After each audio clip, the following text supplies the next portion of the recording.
So now that you had a chance to play around with a bit of Jupyter and Pandas, it's time to start exploring data sets that you're going to use for that eventual project. You can find data sets from your own life, or I'm going to point you to some sources where you can use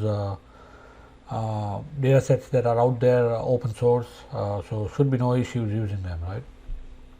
Talking about time, I've been reading quite a bit of what Naval Ravikant has to say, and he's the founder of AngelList. It's a platform for startups, and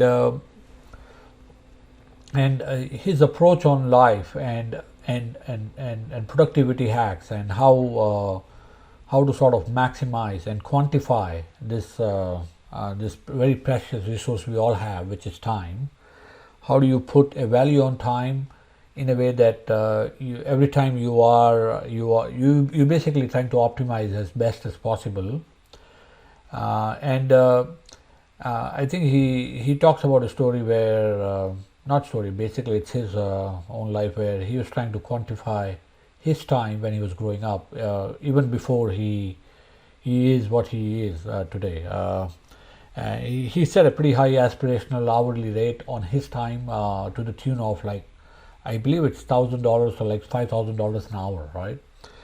And that was nowhere close to what he was making at the time. But I think he wanted to set it in a way that so that he knows that every time he makes a decision on doing something with his time, he's aware of the cost he's incurring for that, right? That's not to say that you want to be that hyper efficient. Of course, you need to spend.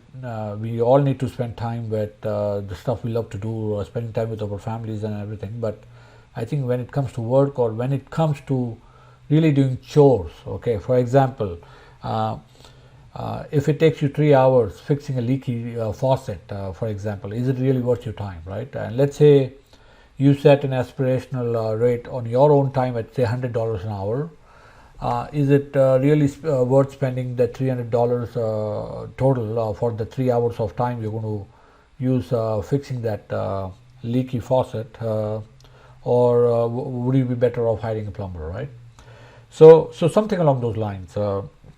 And fortunately, we are living in the times where a lot of the stuff we want to do, and if you want to time hack, it's all available on your phone. You can summon a grocery delivery service. You can a meal prep service. You can also get stuff delivered through Amazon and all those sites, right? So that's it. So it's easier now to sort of hack your way through living the life you want to live, right? So and most of the stuff is designed around creating lifelong happiness, right? So and since work is going to occupy a major component of our time or our life, it would be ideal if you can find something where you can get into this flow where you don't know where time went and you're so excited to go to work, right? And if you can find that that kind of work where, and plus that a work that pays, I think that's the holy grail. And that's what so I got this excerpt from this book called All the Money in the World by Laura Vanderkam, and so she talks about something very similar in terms of life hacks and how to sort of manage your time and time on earth, right? We all know him. If you haven't had a chance to listen to him speak at the Stanford commencement, that's the best 15 minutes of way to look at life, productivity hacks out there on YouTube, right? So you might want to check it out. I have this link here. So basically, what he's trying to imply is that if you haven't found what you want, truly what you want to do in life, or what you want to do in work, you want to keep on looking, right? And don't settle. Someday you will find it, right? So there is this book out there by He's professor of computer science at Georgetown. His name is Cal Newport. The title is so good they can't ignore you. So this title is basically a quote by Steve Martin. I first heard about that when he was interviewing, when Charlie Rose was interviewing Steve Martin for his memoir, Born Standing Up, I believe. And that's where he quoted this line. And I think what he was trying to imply is that a lot of the folks, Steve Martin, by the way, is a Hollywood actor, is a comedian, is a very great, he's a very good actor. Okay, I like him a lot. And what he was trying to imply is that a lot of the folks are trying to seek out that agent or that opportunity to sort of go find work.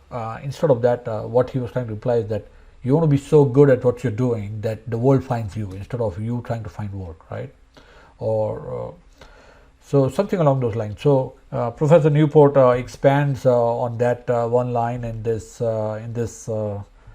book where he describes these two mindset, right? So this passion mindset and this craftsman mindset. Okay, so passion mindset is basically where you are trying to do stuff which you selfishly in a way want to do, like it's more like a self-centered way of looking at what you want to do in life. And let's say you have a passion of knitting sweaters, for example, right?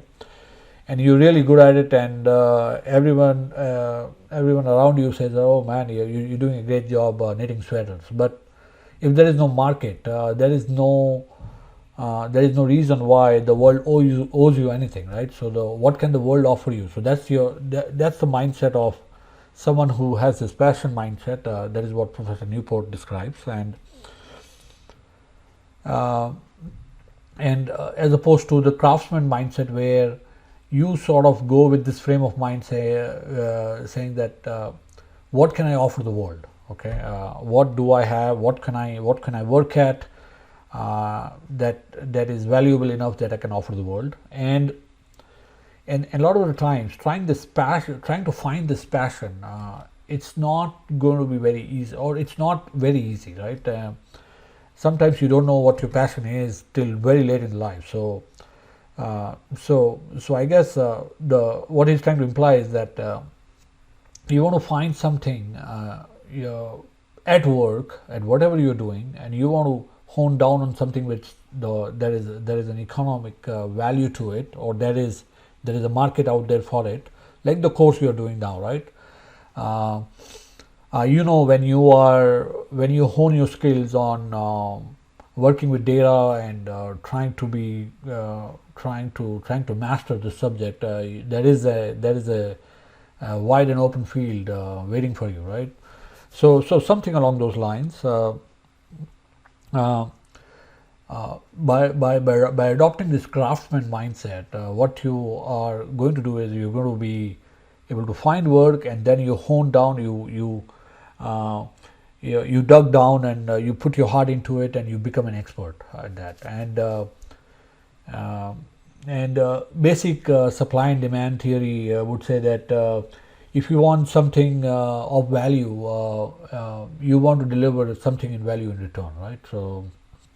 So along those lines, and adopting this craftsman mindset also will lead you to happiness, and the reason is that since most of our life is going to be spent at work, if you can sort of hack your way through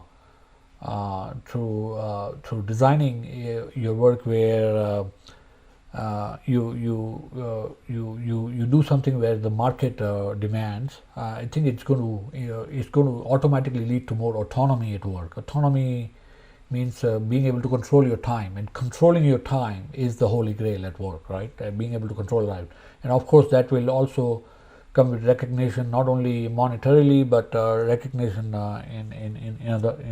in other ways.